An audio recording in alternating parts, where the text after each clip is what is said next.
चॅनलचे updates मिळवण्यासाठी कृपया @post मराठीला लाईक करा, शेअर करा आणि सबस्क्राईब करायला विसरू नका.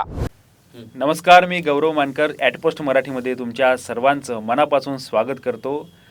उमेदवारी अर्ज मागं घेण्याची वेळ संपलेली आहे. 3 वाजतापर्यंत उमेदवारी अर्ज मागं घ्यायचा होता आणि यासाठी प्रत्येक पक्षाने शर्थीचे प्रयत्न केले की आपला जो काही बंडखोर आहे किंवा आपल्या विरोधातील जो काही उमेदवार आहे त्याने कशा पद्धतीने उमेदवारी अर्ज मागं घेतला पाहिजे याच्यासाठी शर्थीचे प्रयत्न केले आणि त्यासाठी काय काय त्यांनी युक्त्या अवलंबल्या ते त्यांनाच माहिती आहेत. या नागपूरमध्ये जर बघायचं झालं तर एक उमेदवार तर घरामध्ये कोंडून त्यांच्या कार्यकर्त्यांनी त्याला कोंडून ठेवलं होतं की याने उमेदवारी अर्ज मागे घेण्यासाठी तो गेला पाहिजे नाही.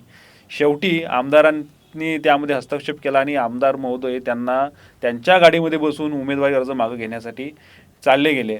असाच आता एक उमेदवार जो आहे, वेळ 2 वाजताची, आता हा जो इंटरव्ह्यू आमचा शूट होत आहे हा 2 वाजताची वेळ आणि 2 वाजतापासून तर 3 वाजतापर्यंतचा हा महत्त्वाचा काळ होता की उमेदवारी अर्ज मागे घेण्यासाठीचा. आणि या वेळेमध्ये एक उमेदवार आमच्या स्टुडिओमध्ये बसून आहेत, त्यांना वेगवेगळ्या कार्यकर्त्यांचे आणि मोठमोठ्या नेत्यांचे भाजपाचे फोन येत आहेत आणि त्या परिस्थितीमध्ये हा एक आता इंटरव्ह्यू सुरू आहेत आणि आपण निनाद दीक्षित आहेत आमच्यासोबत. आणि निनाद दीक्षित हा प्रभाग क्रमांक 22चा एक तरुण उमेदवार आहेत आणि या तरुण उमेदवाराच्या मनामध्ये काय आहेत, त्याने नेमके कोणत्या उद्देशाने हा अर्ज भरलेला आहे. आणि दुसरी महत्त्वाची जी गोष्ट सांगायची ती अशी की हा उमेदवार देशभर गाजतोय तो यासाठी की RSS स्वयंसेवक म्हणून हा एक उमेदवार आहेत आणि भाजपाच्याच उमेदवाराला हा एक उमेदवार आव्हान देतोय. त्यामुळं ही जी निवडणूक आहे किंवा हा जो उमेदवार आहे हा एक चर्चेचा विषय ठरलेला आहे. निनाद, तुझं ॲटपोस्ट मराठीमध्ये खूप खूप स्वागत आहे. खूप खूप धन्यवाद. आणि माझा सर्वात पहिलाच प्रश्न हा आहे की आता आपण दीड तासापासून सोबत आहेत. अर्ज मागं घेण्याचा शेवटचा म्हणजे क्षण आहे हा महत्त्वाचा मानला जातो. काय दबाव आहे तुझ्यावर, कारण आम्ही पण पाहून राहिलो आहे तुला कशा पद्धतीनं फोन येत आहेत. नाही, एक इव्हेंटफुल आयुष्य चालू आहे सध्या. हां. आणि प्रत्येक क्षणाची आपली एक मजा आहे. म्हणजे निवडणूक म्हटलं की फॉर्म भरायचा तर एक नर्वसनेस असतो, फॉर्म भरल्यानंतर स्क्रुटिनी होईल तर त्याचा एक नर्वसनेस असतो, आणि जेव्हा वापस घ्यायची तारीख आणि वेळ जवळ येत असते त्याचा एक नर्वसनेस असतो. तो सगळा अनुभवायचा काय त्या नर्वसनेसमध्ये त्याला जे स्वीट पेन म्हणतात एका प्रकारे. आपण जिम केल्यानंतर ते मसल्स दुखतात ना, त्याला स्वीट पेन म्हणतात. तशा प्रकारचं आहे. कोणालाही नर्वस सिच्युएशनमध्ये राहायला आवडत नसतं, पण अशी वेळ आली की एक आपल्यालाही वाटतं की एक इव्हेंटफुल आयुष्य चालू आहे. बरोबर. नाही, आता भाजपवाले आमचं ऑफिस शोधत असतील की हा कुठे गेला आहे आमच्या ऑफिसमध्ये, परंतु त्यांना पत्ता मिळून राहिला नाही की तू नेमका कुठे आहे, कुठल्या स्टुडिओमध्ये आहे. त्यामुळे ते आतापर्यंत आपल्यापर्यंत आलेलं नाही. कोणाकोणाचे फोन आले आहेत, काय नेमका तुझ्यावर दबाव आहे का सध्या? दबाव म्हणजे आता मी तर, कारण कोणासोबत माझं प्रत्यक्ष बोलणं झालं नाही आहे. फोन आले आहेत पण मी त्यांचं नाव घेणं योग्य नाही आहे. आणि नागपूर शहरातल्या स्वाभाविक सगळ्या स्थानिक मोठ्या नेत्यांचा फोन येणं हे अत्यंत स्वाभाविक आहे.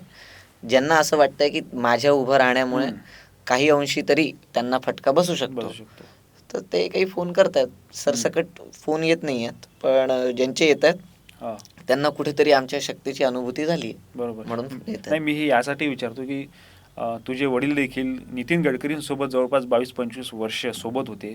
त्यांनी एक त्यांचे स्वीय सहाय्यक म्हणून काम केलेलं आहे. त्यामुळं तुझ्याकडे देखील एका मोठ्या आशेनं बघितलं जाते की कुठेतरी ताकद असेलच, त्यामुळंच इतक्या मोठ्या प्रमाणावर तुला फोन येतोय किंवा तुला उमेदवारी मागं घेण्यासाठीचे जे काही फोर्स होत आहेत तो होत आहेत. आणि एक तुझ्या वडिलांवर देखील या संदर्भामध्ये प्रेशर असेलच. त्यांच्याशी काय बोलणं चाललं आहे? सध्या बोलणं माझं तुमच्याशीच चाललंय, बाकी कोणासोबत मी कोणाच्या रेंजमध्येच नाही आहे सध्या. ही वेळ निघून गेल्यानंतर स्वाभाविक जे सगळ्यांसोबत बोलणं होईल ते होईल. पण माझ्या वडिलांचा तसं काही मला प्रेशर नाही आहे. त्यांचं ते जरा लोकतांत्रिक विचाराचे आहेत आणि त्यांचं म्हणणं आहे की तुझी इच्छा आहे तर तू लढलं पाहिजे, म्हणून त्यांचा काही प्रश्नच नाही. प्रेशर तुझ्या वडिलांचं तुझ्यावर प्रेशर नाही, पण त्यांच्यावर तर प्रेशर असेल ना कोणाचं? 100%. पण त्यांना सांगायलाही हे बरोबर आहे ना की म्हणजे आता मुलगा ऐकतच नाही म्हटल्यावर काय म्हणणार आहे, जबरदस्ती तर करणार नाही आहेत. तर त्यांना काही 1-2 फोन त्यांनाही येऊन गेले, जास्तही आले असतील. पण माझं उमेदवारी अर्ज मागे घेण्याचा काही प्रश्नच नाही. म्हणजे मी ते जर पाऊल उचललं तर बाकी सोडा, माझी जी नागरिक समिती आहे, माझे जे मित्रमंडळी आहेत, आप्तस्वकीय आहेत, ज्यांनी आता खूप ज्यांच्या इच्छा आकांक्षा माझ्या निवडणूक लढण्याच्या आहेत, त्यांच्यासाठी ती धोकेबाजी होईल आणि मी ते करणार नाही, बरोबर. निश्चितच करणार नाही. मला वाटतं या महानगरपालिकेमध्ये तू एक सर्वात तरुण वयाचा असणारा उमेदवार असशील. अच्छा. म्हणजे पूर्ण जर का आकलन केलं तर आणखी किती उमेदवारांची अर्ज मागं येते आणि फायनल काय होतं त्याच्यावर आपल्याला डिस्कस नंतर करता येईल की काय. पण सध्या तरी या सगळ्याच्यामध्ये तुला असं काय वाटलं की आपण निवडणुकीमध्ये आलं पाहिजे आणि खास करून इथे भाजपाचा ऑलरेडी प्राबल्य असताना, कारण तो जो प्रभाग आहे त्यामध्ये प्रवीण दटके आमदार आहे आणि तो सगळा प्रभाग जो आहे तो महाल एरिया आहे, ज्या ठिकाणून महत्त्वाच्या घडामोडी आतापर्यंत जे झालेल्या आहेत त्या ठिकाणाहून तू उमेदवारी अर्ज भरतोय. असं तुला काय वाटलं की आपण या रिंगणामध्ये उतरलं पाहिजे? नाही, हा माझा निर्णय नाही आहे. हा आम्ही साधारण सगळ्या तरुणांनी प्रभागातल्या एक आमचा प्रयत्न केला की एक नागरिक समिती तयार व्हावी आणि त्याच्या माध्यमातून आपण या निवडणुकीमध्ये हस्तक्षेप केला पाहिजे, भाग घेतला पाहिजे. आता ते समितीने ठरवलं की निनाद दीक्षितला उमेदवार करायचा आणि सगळ्यांनी मिळून हा म्हणजे एक सर्वानुमते निर्णय घेतला आणि म्हणून मी तो उमेदवारी अर्ज केला. जर समितीने निर्णय घेतला असता की समंजस मोहित्यांना उभं करायचं, ते उभे झाले असते. समितीने ज्यांचं नाव घेतलं कुठली असतं, समिती? नागरिक समिती प्रभाग 22 नावाने आम्ही समिती स्थापन केली. प्रभाग 22ची नागरिकांची एक समिती, आणि ठरवलं होतं की त्याच्या माध्यमातून इलेक्शनमध्ये भाग घ्यायचा आणि त्याच्या माध्यमातून इथले जे स्थानिक विषय आहेत त्यांचं म्हणजे निराकरण करावं. तर हा विषय होता आणि आम्ही समिती स्थापन केली. समितीचे पहिले संकल्प ठरवले, म्हणजे त्या भागातल्या समस्या कोणत्या आहेत, त्या भागातले विषय कोणते आहेत त्यांना समजून घेतलं, त्याचा अभ्यास केला. 7 संकल्प आम्ही तयार केले की या 7 विषयांवर काम होईल आणि लोकांपर्यंत गेलो, मतदारांपर्यंत गेलो. त्यांना म्हटलं की आमच्या समितीचे सदस्य व्हा. आज 500हून अधिक सदस्य आहेत, 26हून अधिक आमचे परिसर प्रमुख आहेत आणि एक चांगली संघटनात्मक शक्ती नागरिक समिती प्रभाग 22ची प्रभाग 22मध्ये आहे. आणि मग त्या पूर्ण समितीने बसून हा एक सर्वानुमते निर्णय केला की निनाद दीक्षितने इलेक्शन लढवलं पाहिजे आपल्याकडून. आणि मग आम्हाला फॉरवर्ड ब्लॉक या पक्षाने त्यांचा AB फॉर्म देऊन चिन्हसुद्धा दिलं आणि समर्थनसुद्धा प्रदान केलं. नाही, पण तुम्ही आता तू RSS स्वयंसेवक म्हणून आहेच ऑलरेडी, तू हा विचार काय केला नाही की आपण भाजपाकडून लढावं? नाही, आता तुम्ही एक माझी ती आयडेंटिटी त्यालाच जोडता की RSS आणि किंवा संघाचं स्वयंसेवक आहे, ती वास्तविकता आहे. पण आणि तो एक सामाजिक संघटन मोठं असल्यामुळे म्हणजे तुमचा प्रश्नही फार स्वाभाविक आहे. पण भारतीय जनता पक्षाचा आणि राष्ट्रीय स्वयंसेवक संघाचा प्रत्यक्ष काही संबंध येतो असं आम्हाला कुठे शिकवल्या गेलेलं नाही. म्हणजे संघ शिक्षा वर्गात मी शिकलो नाही आणि शाखेत मी शिकलो नाही. आता एक साधारण तुम्ही जनरल परसेप्शन हे असतं म्हणून तुम्ही हा प्रश्न केला. काही लोकांचा कल असतो भाजपकडे जाण्याचा. माझा भाजपकडे जाण्याचा, भाजपला उमेदवारी मागण्याचा, भाजपचा प्राथमिक सदस्य होण्याचा अजिबात कल नाही आहे, नव्हता आणि नसणार आहे. तर म्हणून मग त्यामुळे हा प्रश्नच उद्भवत नाही की निनाद दीक्षितने भाजपकडे जावं किंवा हे करावं. मागणी पण केली नाही. नाही, प्रश्नच नाही. म्हणून तर मला कोणी बंडखोर म्हटलं की माझ्या डोक्यात जातं. बंडखोर नाही आहे मी माझ्या प्रभागात उठाव केला आहे, पण मी बंडखोर नाही आहे. म्हणजे मी भाजपला तिकीटच मागितलं नाही तर मग मी भाजपचा बंडखोर कसा? म्हणून तो भागच नाही आहे की मला भाजपला तिकीट मागायचंच नव्हतं. आणि दुसरा महत्त्वाचा भाग म्हणजे जो काही पॉलिटिकल सेन्स मला असेल त्यातनं माझा अभ्यास असं म्हणतो की भारतीय जनता पक्षाला ही जी निवडणूक राहणार आहे महानगरपालिकेची आमच्या प्रभागात सर्वाधिक कठीण राहणार आहे आणि जवळजवळ सगळ्या सीट्स त्यांच्या पडण्याच्या स्थितीत आहेत, सगळ्या. आणि याचं कारण पण तितकंच प्रमुख आहे. तुम्ही बघा, 4 नगरसेवक भाजपचे तिथे निवडून आले. 4ही स्टँडिंग नगरसेवकांचं तिकीट कापलं गेलं. 2017ला जे निवडून आले त्या 4हीचं तिकीट कापलं गेलं. याचाच अर्थ की त्यांच्या नाकर्तेपणाची पोचपावती ती आहे की पक्षाने पुन्हा त्यांच्यावर विचार केला नाही. दुसरं, आता ज्यावेळी त्यांना तिकीट देण्याची वेळ आली तर त्यावेळी एक उमेदवार असा आहे की जो राजकारणातच नव्हता. तो एक राजकारणात असलेल्या, कार्यरत असलेल्या माणसाची बायको आहे जी राजकारणातच नव्हती. दुसरा उमेदवार असा आहे जो प्रभागातलाच नाही आहे, बाहेरचा आहे, प्रभागाच्याच बाहेरचा आहे. आणि तिसरा उमेदवार असा आहे की जो राजकारणात आहे, प्रभागात आहे, पण पक्षातच नव्हता, तो भाजपचा. नाही, म्हणजे आता भाजपनी त्याला उमेदवार केला, गेल्या वेळी ते शिवसेनेकडनं लढले होते. तर आत्ताची स्थिती अशी आहे की तिथे भाजपला काही, म्हणजे भाजपची स्थिती खूप खूपच कमजोर झालेली आहे त्या प्रभागामध्ये.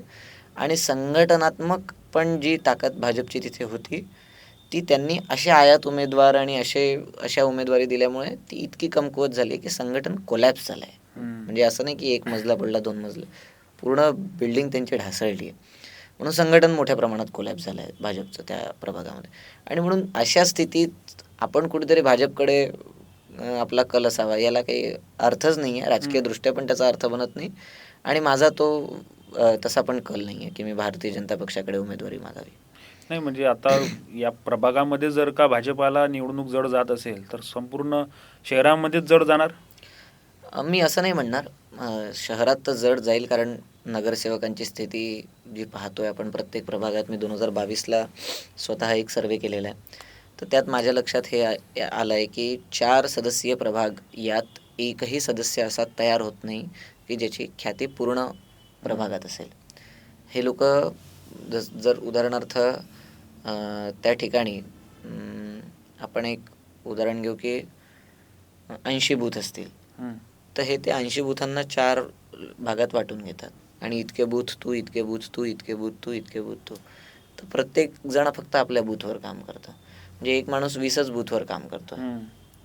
मग त्याचे उर्वरित जे 60 बूथ आहेत त्याच्यावर त्याचं कामच नाही आहे. मग त्याची प्रसिद्धी तिथपर्यंत नाही आहे. तर त्यामुळे ही निवडणूक कठीण जाणं खूप स्वाभाविक आहे. लोकांनी 4 मतं दिली आहेत, तर काम करायलाही 4 जण उभे असले पाहिजे. मुळात ही 4 मतं देणे हीच सिस्टम चुकीचं आहे. तुम्ही आमदार 4 निवडता का? नाही निवडत. तुम्ही खासदार 4 निवडता का? नाही निवडत. तुम्हाला नगरसेवक का 4 निवडायचे आहेत? याचं कारण असं आहे की राजकीय पक्षांना ते सोयीचं जातं. राजकीय पक्षांना म्हणजे कोणत्या पक्षांना सोयीचं जातं? तर फक्त भाजप आणि काँग्रेसला, जिथे नागपूरमध्ये 2 मोठे पक्ष आहेत. मोठ्या पक्षांना ते सोयीचं जातं. कार्यकर्त्यांनाही उमेदवारी मिळून जाते. कार्यकर्ते उमेदवारी मिळते म्हणून नाही, बंडखोरी कमी होते म्हणून. आणि अपक्षांची जी ताकद असते ती प्रभाग पद्धतीमध्ये पूर्णसाठी एक संघटनात्मक त्यांना ढाचा असणं आवश्यक आहे. तर ती जर ज्यांची तयारी नसेल तर ते गेममधनं बाहेर होऊन जातात. यासाठी म्हणून ती प्रभाग पद्धती बंडखोरी हे करण्यासाठी त्यांनी काढलेली आहे. पण याच्यामुळे दुष्परिणाम असा झाला आहे की आमच्यासारखे जे तरुण आहेत, 22, 23, 24, 25, 26 वर्षांचे, जे आधी हिंमत करत होते की निवडणुकीच्या रिंगणात उतरू आपण, आज त्यांची स्थिती अशी झाली की ते हिंमत करायला बघत. बरोबर, भाजपाने म्हटलं होतं की आपण 40% उमेदवारांना, म्हणजे तरुण जे असतील त्यांना आपण उमेदवारी देऊ येणाऱ्या निवडणुकांमध्ये. खास आता त्या पद्धतीनं कुठं काम होताना दिसते का? कारण अबोविपीचे पण काही लोक तिकीट मागण्यासाठी असतात, परंतु तिकीट मिळत नाही आहे. आणि खास करून निवडणुकांमध्ये तरुण खूप कमी दिसत आहेत. तेच ते जुने कार्यकर्ते आहेत किंवा बाहेरच्या पक्षातील आलेले लोक आहेत. तुझं काय म्हणणं आहे यावर? नाही, ते प्रॅक्टिकली शक्य नाही आहे. ते फक्त म्हणजे तिथे उपस्थितांनी टाळ्या वाजवाव्या म्हणून ते विधान केलं गेलं होतं की 40% तरुणांना देऊ. तुमच्याकडे त्या क्षमतेचे 40% तरुण उमेदवार आहेत का? म्हणजे जर 40% तुमच्याकडे असे तरुण असतील की जे नगरसेवक होऊ शकतात, तर ते मोठं अचीवमेंट आहे. तुमच्याकडे 60 लोक असे आहेत का शहरात तरुण? तुम्ही बनवले का, घडवले का? नाही घडवले. मी तो एक उदाहरण देतो की या शहरात एक नगरसेविका गेल्यावेळी अपक्ष निवडून आले, आभा बिज्जू पांडे. भाजपजवळ एक त्यांच्या बरोबरीतली कार्यकर्ता दाखवा तुम्ही, महिला, की जी स्वतःच्या ताकदीवर 7, 8, 10 हजार मतं आणू शकेल. कोणीच नाही आहे. कारण तिथे डेव्हलपमेंटच होत नाही ना. तिथे सगळं ब्रँडच्या अकॉर्डिंग चाललं आहे, त्या चिन्हाच्या अकॉर्डिंग चाललं आहे.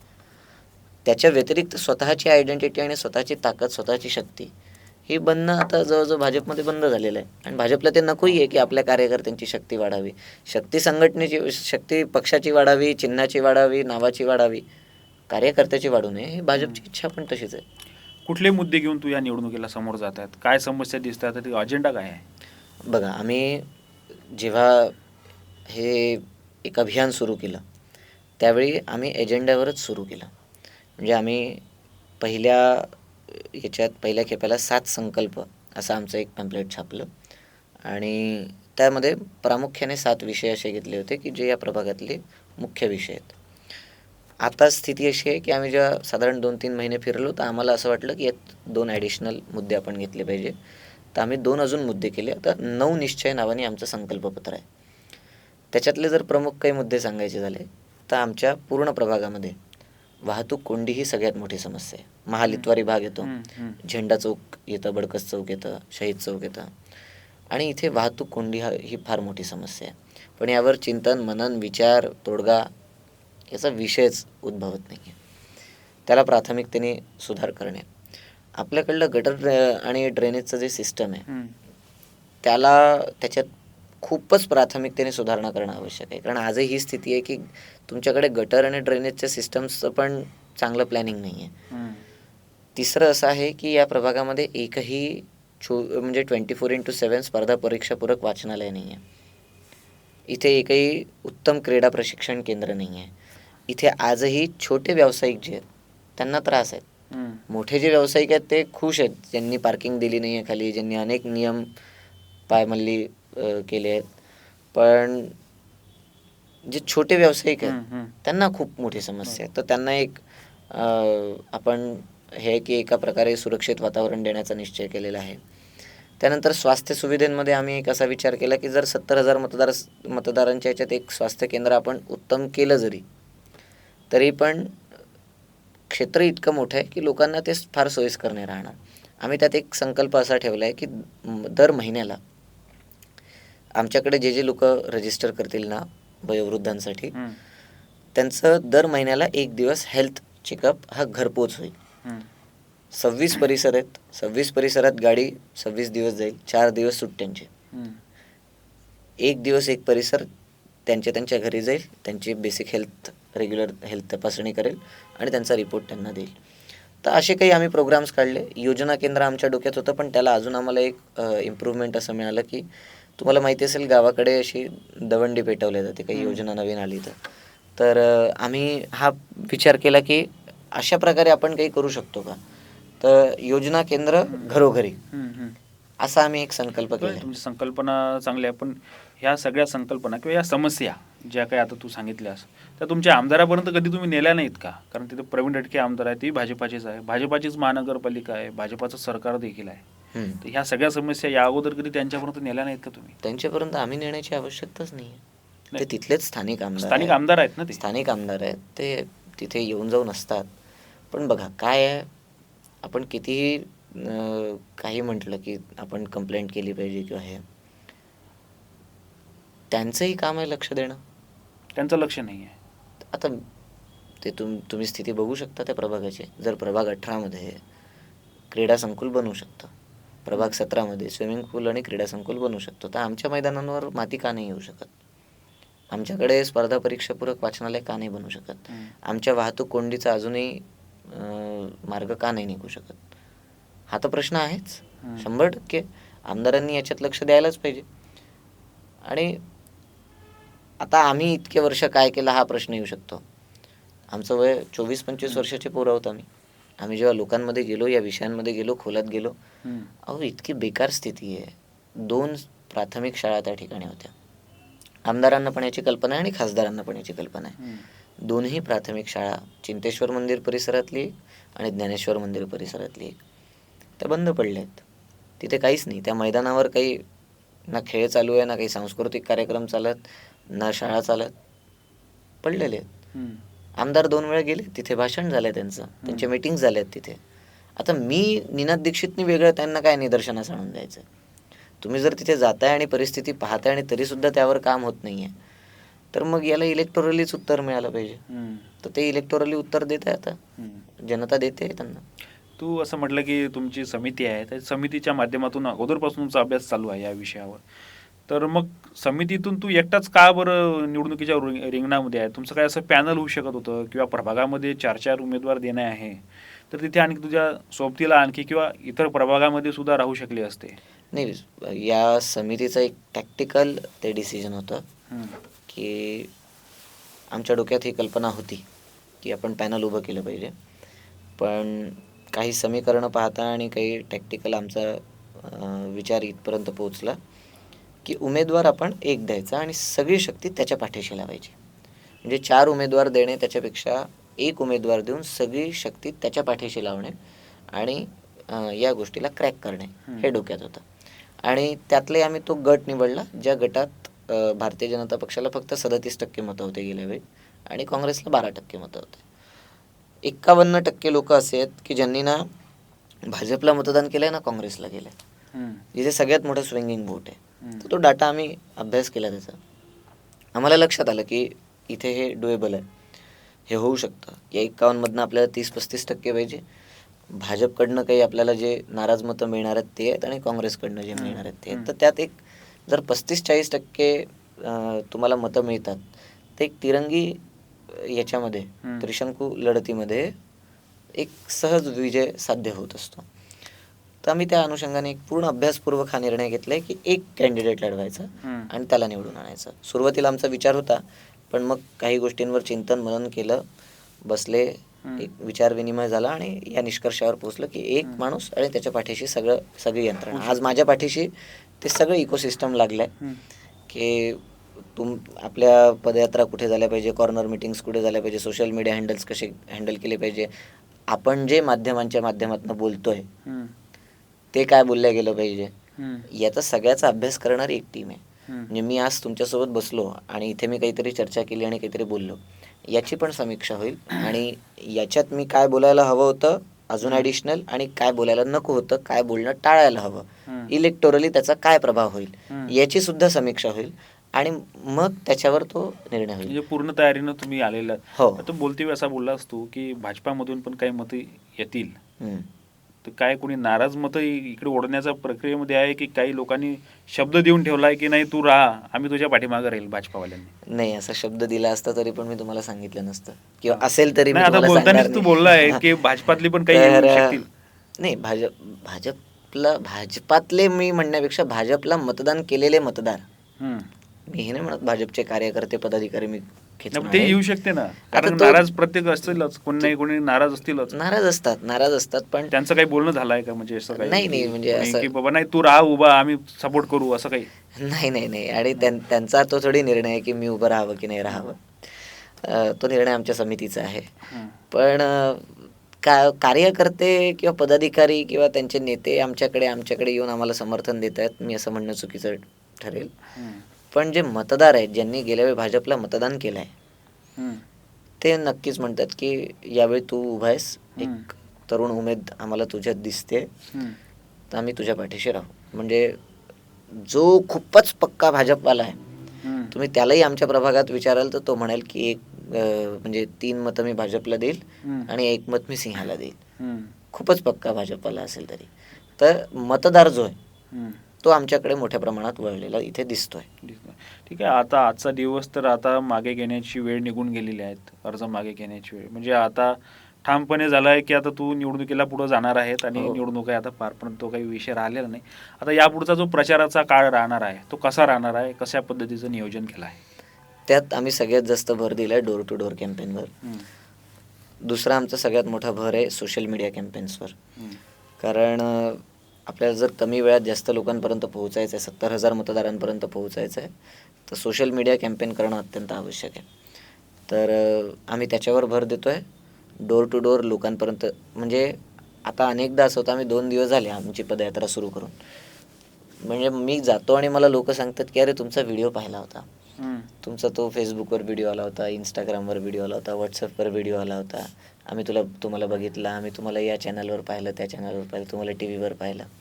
तर आम्ही माध्यमांचा आणि सामाजिक माध्यमांचा, सोशल मीडियाचा, कदाचित नागपुरात करत असतील कोणी उमेदवार त्याच्यापेक्षा जास्त मेहनत करून आणि जास्त लक्ष देऊन वापर करतोय, जेणेकरून आमचं चिन्ह जास्तीत जास्त लोकांपर्यंत पोहोचावं, आमचा विचार जास्तीत जास्त लोकांपर्यंत पोहोचावा.